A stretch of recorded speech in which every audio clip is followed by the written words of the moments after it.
Orchestra के माल। हम हई ऑर्केस्ट्रा के माल, आज का दे हम धमाल। हम हई ऑर्केस्ट्रा के माल, आज का दे हम बवाल। डीजे अमित अपहर, अमित अपहर। आज का दे हम बवाल। हम हई ऑर्केस्ट्रा के माल,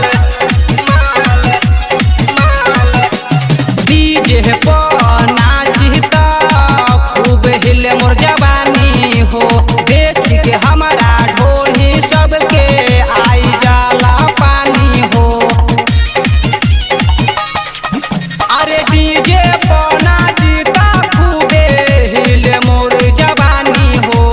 देख के हमारा ढोली सबके आई जाला पानी हो।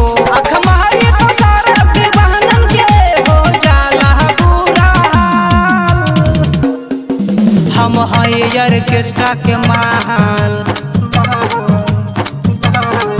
हम हई ऑर्केस्ट्रा के माल, आज का दे हम धमाल। हम हई ऑर्केस्ट्रा के माल, आज का दे हम डीजे बवाल। अमित अपहर, अमित अपहर। आज का दे हम बवाल। हम हई ऑर्केस्ट्रा के माल,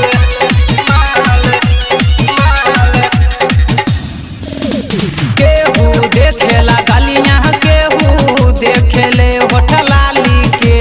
राइटर सहदेव देखे सपना अपना घरवाली के। केहू देखेले गलियां, केहू देखेले होठलाली के।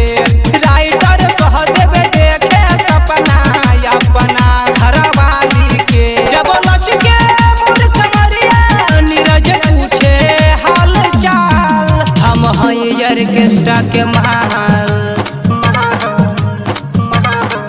हम हई ऑर्केस्ट्रा के माल, आज का दे हम धमाल। हम हई ऑर्केस्ट्रा के माल, आज का दे हम बवाल। लागल बताओ भाव बढ़ल बा ज्यादा, लूटे के हमरा पूरा इरादा। त जब आई स्टेज पर सगरो मची जाला धमाल। हम हई ऑर्केस्ट्रा के माल। हम हई ऑर्केस्ट्रा के माल, आज का दे हम बवाल। हम हई ऑर्केस्ट्रा के माल, आज का दे हम धमाल। डीजे रे छोरा। अमित अपहर।